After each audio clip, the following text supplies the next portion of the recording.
can't find it. Where is it? Oh man, I can't find my champagne. Invincible watch is over, baby. This is Red Card Radio.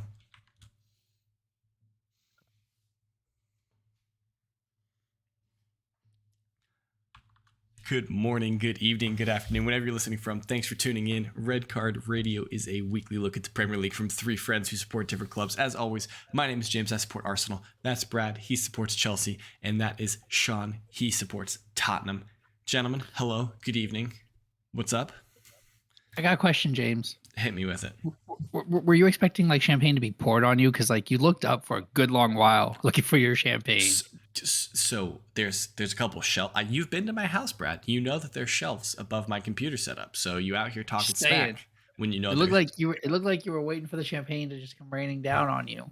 I thought you were looking for the expected goals Brad was just talking about. All right. That may or may not exist in most games. Before we jump into the review episode of Match Week 11, let me ask, if you're new here, if you stumbled across this, if you could hit that subscribe button, hit the sub notification bell if you're on YouTube. If you are on a podcast site, give us a follow, drop us a 5-star review on Apple Podcasts if you can, and leave us a comment on YouTube or hit us up on Twitter. We'd love to hear from you guys. Do all those things. It really helps us out, help us to grow and expand the scope of this podcast. Share it with a friend, and we would really appreciate all those things. Should we get into it, boys? Let's do it. Let's do it. Okay. So I'm going to pull up the league table first and foremost. If I can remember my keystrokes, there is the magic. All right. So as always, wait, no, not as always, because we've played 10 games. We have 10 games in the book. That means we can look at the Premier League table. It starts to matter now. So with that being said, Arsenal, first position. 27 points. They have a 4-point lead over Manchester City and Tottenham, who are both on 23 points. Of course, Manchester City did lose at the weekend, so that is that's that for their invincible season. In fourth is Chelsea. They are on a tear. They keep winning, so they're up to fourth. In fifth are United. Sixth are Newcastle United. Seventh is Brighton and Hove Albion. Liverpool are up to eighth. Brentford are in ninth, and finishing out the top 10. Crystal Palace has jumped into 10th. They've played their midweek game already this week, and they got a victory today, so we will get into that. In 11th is Bournemouth. We got Fulham in 12th. That's two promoted teams just outside the top 10 after 10 games. That's pretty good. West Ham are in 13th. Everton are in 14th. Leeds are in 15th. Villa 16th. Wolves are out of the drop zone. They are in 17th. In the relegation zone is Southampton in 18th. Nottingham Forest in 19th. And Leicester City are back down to 20th. Nottingham Forest did play today. They picked up a point, so that took them above Leicester. All right. And that's where we stand on the league table. Let's go over the specific results of games that have been played so far. So at the weekend, kicked off Brentford hosting Brighton. Brentford got the victory 2-0 on Friday night.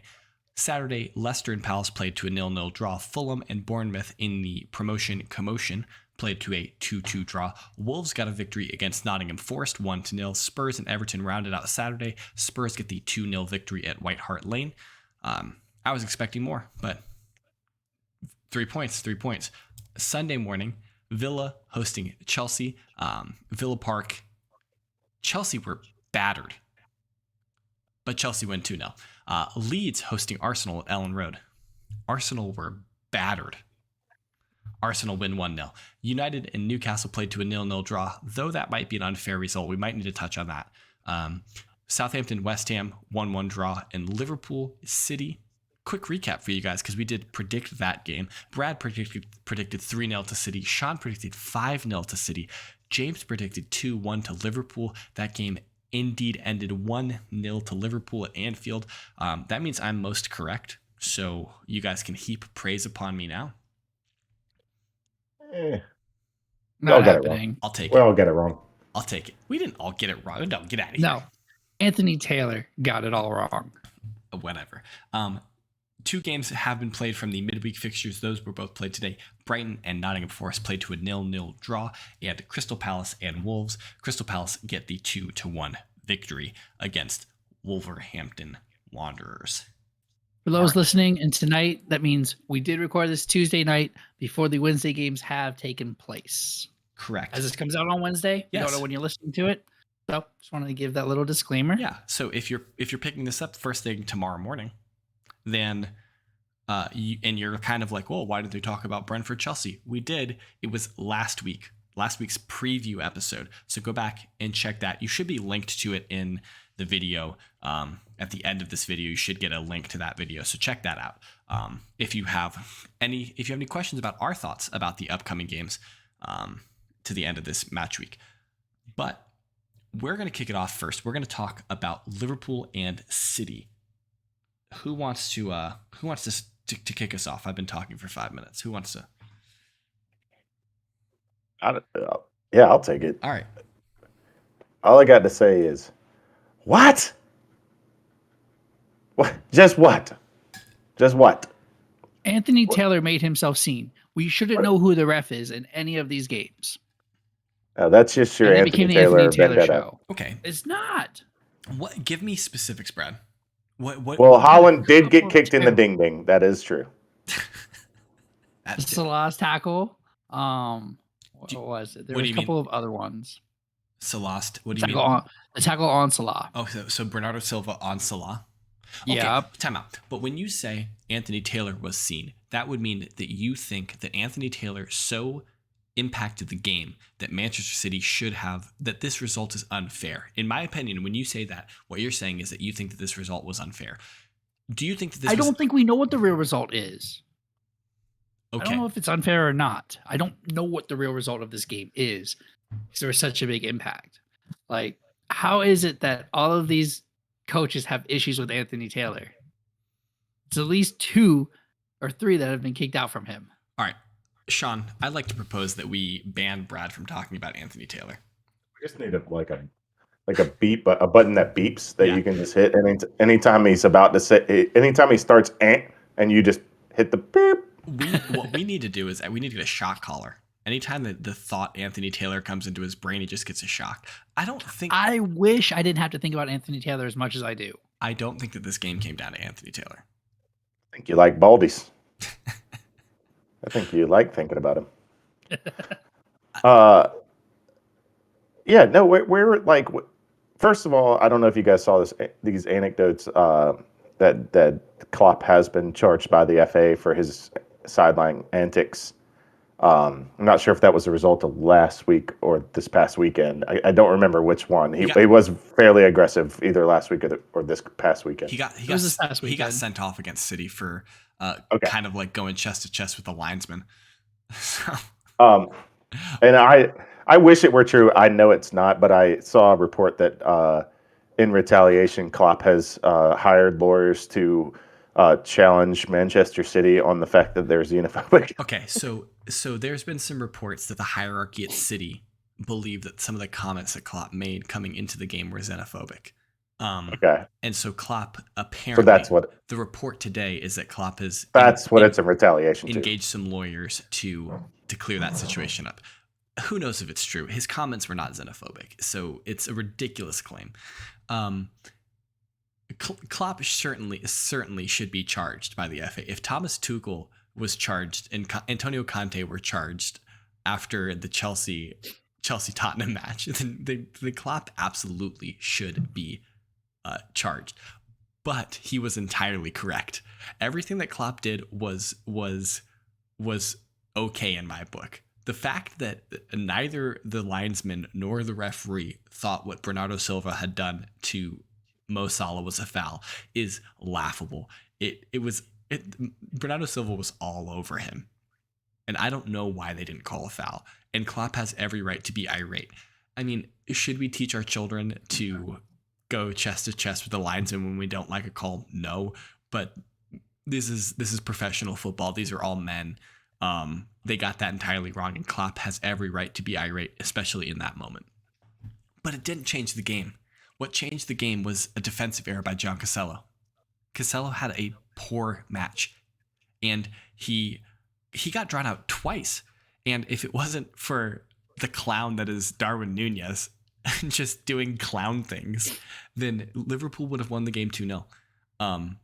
So it's okay. We should back up a little bit because City did have a disallowed goal, Right, that's what I'm saying. The ball was in the back of the net. which was fairly disallowed, but it was disallowed for the wrong thing. Well, okay, no, I don't necessarily know if it was disallowed for the wrong thing, but it was rightly disallowed because Haaland had at least 2 fouls leading up to the goal. So, I mean, like, Oh yeah, but they picked the wrong one. yeah, they picked They picked the softest foul there was. That was like the softest foul of the two. of the Because there were two, two, yeah. you're right. There were two that happened back to back, Yeah. and they were like, you know what? Let's piss everybody off and do the soft one. They picked the one further away from the goal, like- and that was They're like, you. yeah, that they made a mistake because If that's not a foul on the field, it's not a foul by VAR. okay, so The context. second one should probably be a foul. Yeah, the second one that they didn't review was Allison reaches out, looks like he Yep. has 2 hands or a hand pinning the ball on the ground, which to me seems like possession, and Haaland comes in and his foot dislodges the ball. I don't know if he touches Allison, if he touches the ball, whatever, but you're not allowed to make contact with the keeper when they have possession of the ball. And the ball squirms out and it comes to Phil Foden and he puts it in. So that was how City scored. But to me, and I think most neutral people watching the match, that seemed like that was a foul.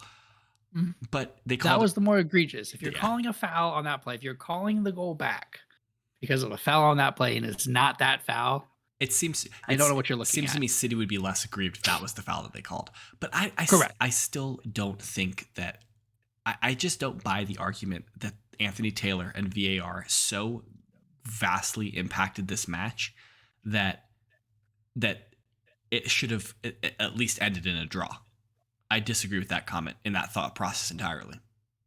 Would you have agreed that he impacted a game so far to impact the result if he gave a straight red early in the second half? It would depend on if it was a straight red. And if it was Say it wasn't. Say it was an innocuous just tap on the side of a calf maybe a couple weeks ago or something. Oh, Fresh foul of the game. Fresh foul of the game. Would you say what if you didn't get a red card for a little gentle bedroom hair tug? What about that? Oh, dang. So this is 3? We could go all day. We could go all day So on this this. is 3 games he's affected. I disagree. I didn't say the name, so you can't stop me. That's 3 games he's affected. You can't stop me. I would be very, if you watch those matches, loyal listeners, I would love to hear from you if you thought that VAR and Anthony Taylor so drastically impacted that match that it affected the result of the match, that you think that Manchester City are hard done by losing that match. I'd like to hear it. I'm not saying that they're hard done. I'm saying that I don't know what the proper result of this game is. Okay, That's because both teams are like play very, very well, right? So like whatever the end of the result of the game is probably what the end of the result of the game should be. It doesn't really matter, right? One's going to win 1-0. The other one's going to win 1-0.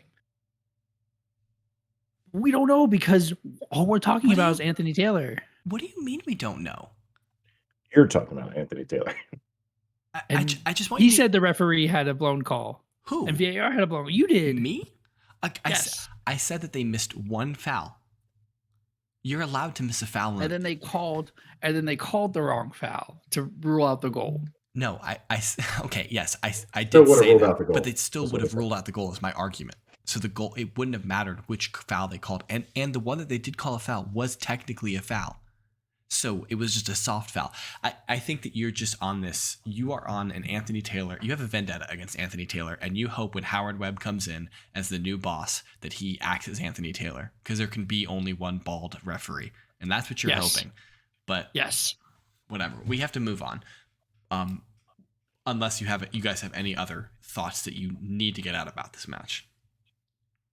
This is Haaland's 4th game against Liverpool, and he's lost all 4. I think that's just an interesting fact. Second match as a Manchester City player, and he hasn't scored against Liverpool, so maybe that's something to keep an eye on. Let's move up to Villa Park. So, Brad, what? Yes. I mean, 3 points is 3 points, and I'm going to say the same thing when we talk about Leeds and Arsenal here in a minute, because 3 points is 3 points. But y'all got y'all got beat up a little bit. That first half was rough. Cucurella and Chilwell just couldn't figure out that spacing. It was like they were kind of tied to a rope and pulling each other out of position. But Kepa masterclass. Like, wow, 7 saves. What is it? 7 saves, 2 punches, 4 throws, 7 recoveries, 27 off 35 passes, and his 4th clean sheet in a row. Okay, so let me ask you a question. Are you giving me stats on keeper throws? Yeah, he gave us punches stat. All the stuff that Kepa did. Those are all of the different things that Kepa did. Time out. Are punches? Are you counting rolls? Rollins count as a thrower? I should have. Like, what are you doing? I should have. What depths of Reddit have you sunk to? Yeah, Brad just has all of them. Brad just has random statistic tabs pulled up. He's just making up stuff. actually do. I guarantee you, if I watch that game, Kepa threw the ball more times than 4. All right. 4 throws. Four throws. That is an absurd stat. I don't know. Very involved. I don't even know what to make of that. That's an Opto Joe stat, actually. That's an Opto Joe stat. Brad, you need to get out of the analytics, bro. All right, so let me ask you a question. My job on the pod. That is true. You are the click clack clack guy. Who should be Chelsea's starting goalkeeper? Whichever one is in the better form. Okay. Hi, Brad. My name is James. I co-host a podcast with you, and I would like you to opine on it for content. So could you please tell me, give me a hot take about who should be Chelsea's starting goalkeeper? Until the World Cup, we stick with Kepa. Okay. That is a hot take. If you've listened to this podcast or you've seen my Twitter, the Kepa hate has been real. But I am for this Kepa redemption angle. He's been playing fantastic. Let's keep this going. Yo, this Kepa redemption angle, as we're calling it now, was an arc last year, and now it's like an angle. Now it's turned from an arc to an angle. He's still going up. See, like the arc, you got to end, right? But it's still going up. I think Arcs do this too. They go down. That's what I said. The arcs go down, but he's on an angle.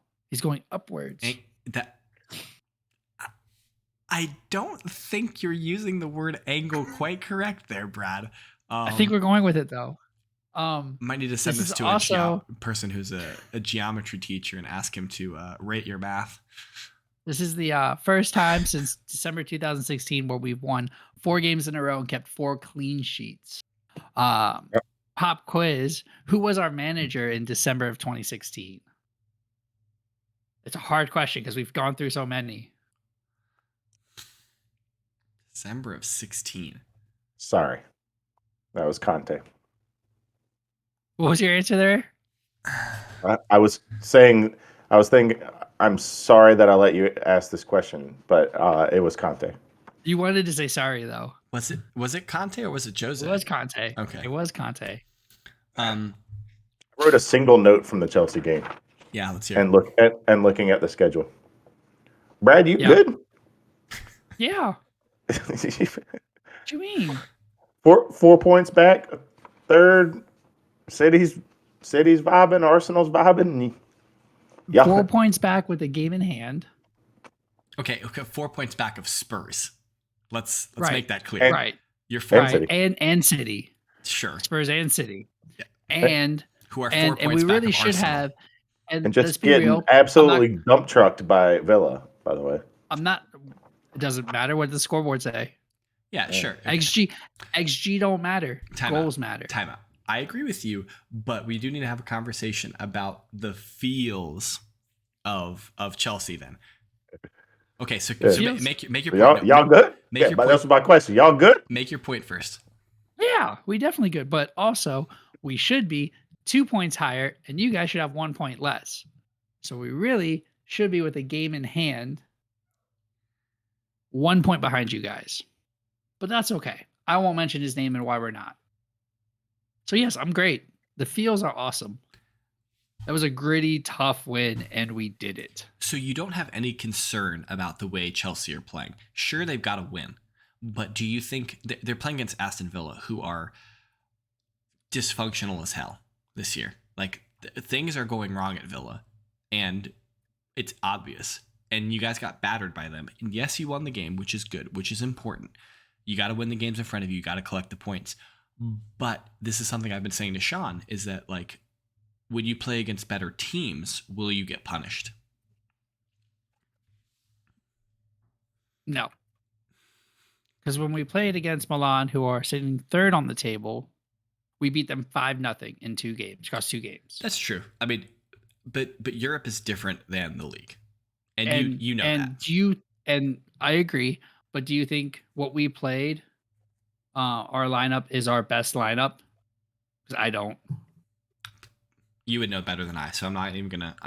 I don't think Loftus-Cheek makes our front top 11. I don't think Havertz makes our top 11.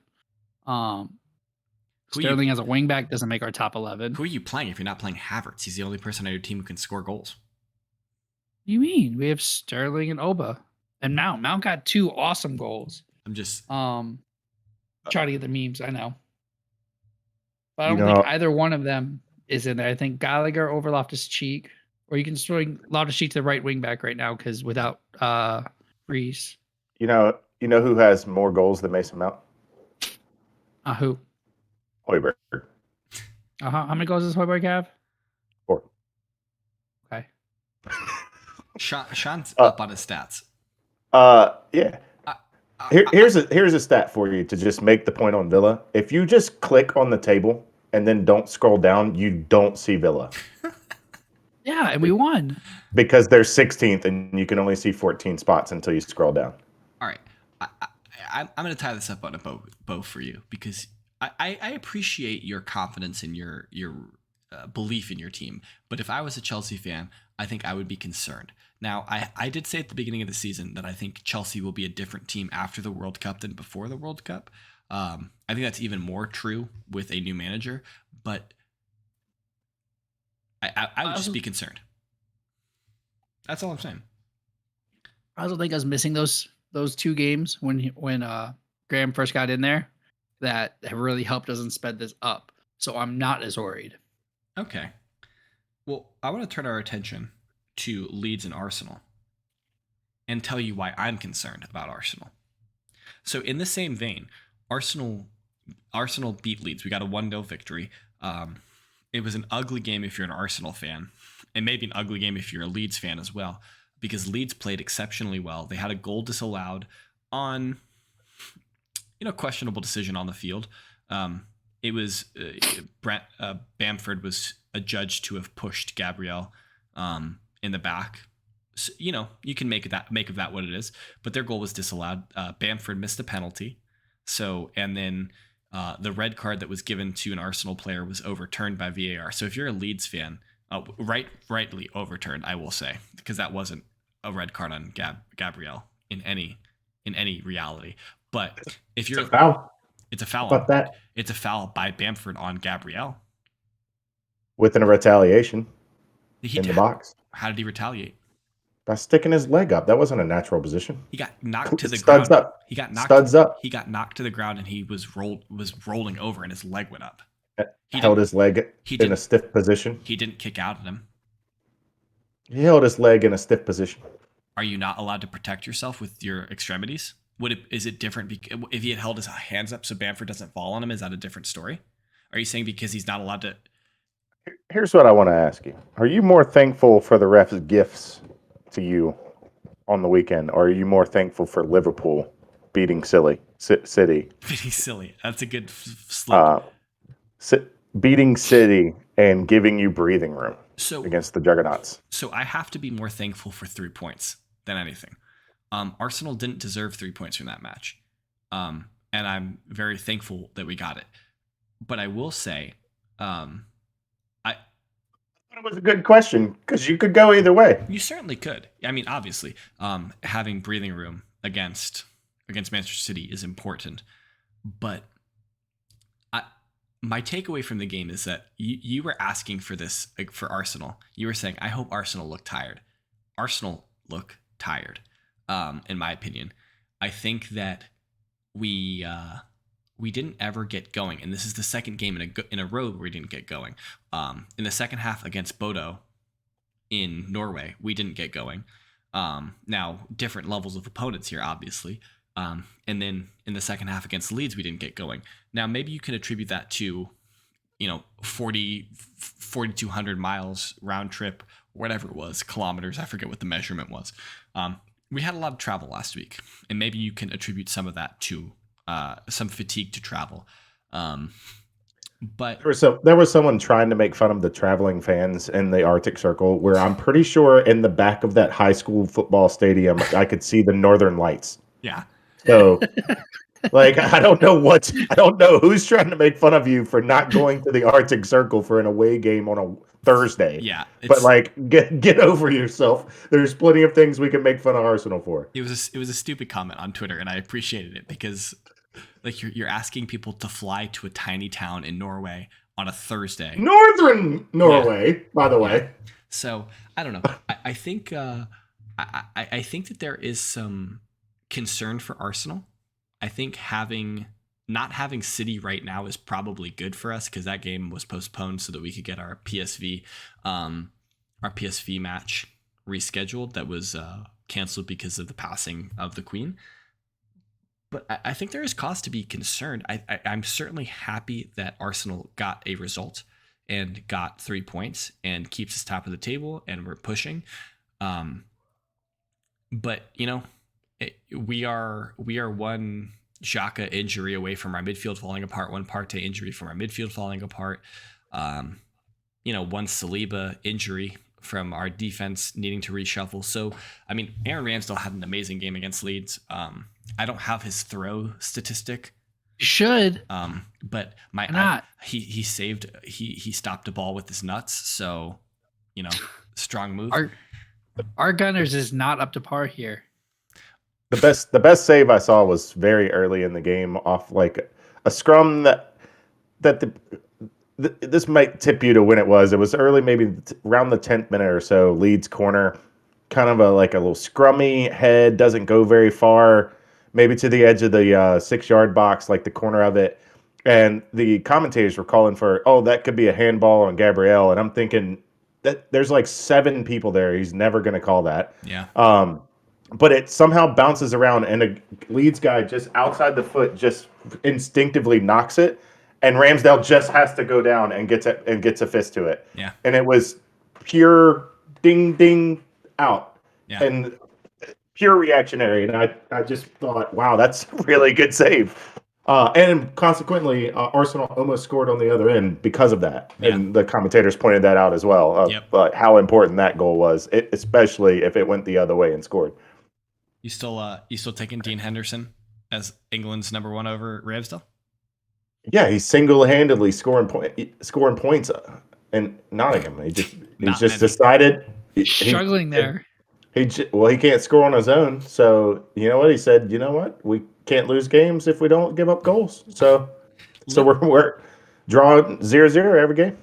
I would say this about Henderson is he doesn't have any egregious errors. Yes, he's on a really bad team on a bad run of form, but it's not because of him. Not to say that Dean Henderson is starting over Ramsdale or Pickford, because he's not. This time, maybe next time we can have that. Next World Cup, we can have that conversation, or Euros, we might have that conversation. But it's not egregious to say that he deserves to be on the roster. But the problem is who are you taking him over? Oh, I forgot about Pope. Yeah, I forgot about Pope. That's on me. You're not taking 4 goalkeepers. No. Yes, Sean, you're right there. If you're going to drop any of the English goalkeepers, it's Jordan Pickford. He doesn't have enough throws. He doesn't. All right, we need to quickly before we get out of here tonight. I do want to talk about Brighton. So they started off the season really strong. Obviously, had great results. Have since had their manager snatched from them, and their recruitment staff and all of his coaches. So they're having a bit of a reset, in my opinion. And if we look at the last 2 matches they've played against Brentford, where they lost, and today against Forest, where they drew, should we be concerned for Brentford? Not from are they going to get relegated standpoint, because their players are good. I don't think they're going to get relegated, and that's not what I want you to take away from this question. But they're in 11th now. They've got 13 points. Brighton? Sixth. Wait, who are we talking? Whoa. Oh, I'm Who are sorry. we talking about? You just went from I mean, Brighton to Brentford to sorry. Bournemouth. Sorry, no. I did say I looked at the table. I looked at the table wrong. Yeah, Brighton are in 7th. They're on 15 points, but their last 2 results are troubling. So, and we're talking about Brighton, and that's my question: is should we be concerned about Brighton? Can they still challenge for Europe? Do we still think that they'll challenge for Europe? No. Okay. Do you think it's all down to the fact that they lost their manager? No. I don't. I think you asked that question in a way to suggest that you think Graham Potter is simply that good I think he versus is, they have good players. I mean, but I think they have good players too. I think it was both. I don't think. I'm I not. think if they're top half of the table, I think that's a good season for Brighton. I think Brighton will benefit from the fact that in the short term that their recruitment team was there through the summer. Then Graham Potter got pulled. So all Brighton need to do in the short term is put a manager in there that can not screw this up, and then we build the recruitment staff back, and we'll start again, and we'll try to build back up. That's where because we're what's that? We didn't take their recruitment staff. We took Yeah, their you did. assistant. We took one person. There, Kyle. I forget his last name, Maybe but he's he was been the with brains Graham. behind the operation. Who do you know? He's You know. Graham Potter's like right hand man when it comes to like finding the right players for the system. Like he knows what Graham Potter wants, and that's what he goes for. So like he was going to leave no matter what, and the recruitment strategy might be slightly different, but they got a coach, an up and coming coach again from Shakhtar Donetsk that dominated that league, and which they should because that team like should dominate that league. But it's going to take a little bit, and I think the World Cup is going to help them because I don't know how many of their players are leaving for the World Cup. So I think until the World Cup, there might be some difficulties, and we'll probably have this conversation a couple of times. But I think coming out of the World Cup, Brighton's a team to watch. Conference League might not be out of the question, but I don't think anything higher than that. All right, so rewind 6 weeks ago. Would you have thought that the Europa League was a legitimate opportunity for Brighton at the end of the season? Is Potter still there? Yes, that's what I'm saying. Graham Potter's still the manager. Chelsea hasn't fired Tuchel, or whatever. Chelsea might have fired Tuchel, it doesn't matter. But Chelsea haven't taken Graham Potter. I think we were thinking that Brighton was a team that could be challenging for a Europa League spot. They should be. Yeah, they would have been. Yes. 6 weeks ago, that's what I was thinking. Yes. And today, you think Conference League maybe? Yes. What about you, Sean? No, they should be shooting for the top 10. Okay. So 6 weeks, and you would say 6 weeks ago before they lost Potter, you would say that you thought that they were legitimate European contenders? Yes, for the reasons we just described. That you've got a right hand man, you've got a coach with a right hand man who has an eye for the talent that you're looking for, and I have already implemented it in a fashion over the summer that allowed you to let players go, but replace them in a way that can proceed with your own plan for the season. So once that plan's gone and the right-hand man's gone, you now have a new plan with a whole bunch of really good players that were designed for the old system and the old manager. Okay. I take both those points and I don't disagree with them. I just think it's an interesting situation where they find themselves. I also kind of agree with you in a sense, Brad, that I think that the World Cup will be a good reset for them. I think you could see a lot of teams who are, like Villa, Wolves. I don't think Everton's going to do it. Maybe Southampton. I could see any number of those teams firing their managers, bringing in a new manager, and during the 4 weeks of the World Cup, just really focusing on building the new culture. Yes, if Brad? Steven Gerrard is still like Villa has to go on an incredible form, run here for Steven Gerrard to keep his job and get the points, not just look good. Right? They got Fulham, Brentford, Newcastle, United, Brighton. All right, so again, in the league. Fulham, Brentford, Newcastle, United, Brighton. Okay. they definitely look at those 5 games, feel like they kind of seems like they have to beat. They have to They beat have to get Fulham. 10 points. Like he has to get 10 points from those games to stay in the job. Yeah, I don't know. And this might be a situation where even if he gets 10 points or he wins a good majority of those points, that even still he might still get sacked if there's an opportunity. I know the rumblings right now is that apparently they're trying to convince Mauricio Pochettino. Yes, I heard that. So I think that the Villa board would certainly jump at that opportunity. Especially when you have the 7th highest payroll Yeah. in the league. Yeah. Like where you're at is not acceptable Yeah. for the amount of money being spent. All right. That's all we got. Check back to tomorrow. There's games. We got tomorrow kicks off Bournemouth, Southampton, Brentford, Chelsea, Liverpool, West Ham, Newcastle, Everton, United, and Spurs. On Thursday, Fulham host Villa, and of course, Manchester City Arsenal was postponed. Also, Leicester and Leeds play on Thursday. But Arsenal City was postponed, so that game's not happening. But on Thursday, Arsenal will play PSV Eindhoven, if you want to check that out. I know I will.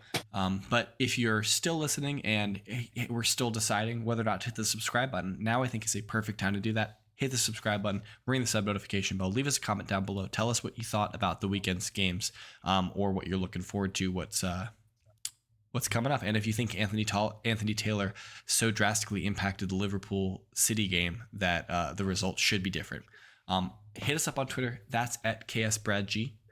That's at Whiteheart_Sean.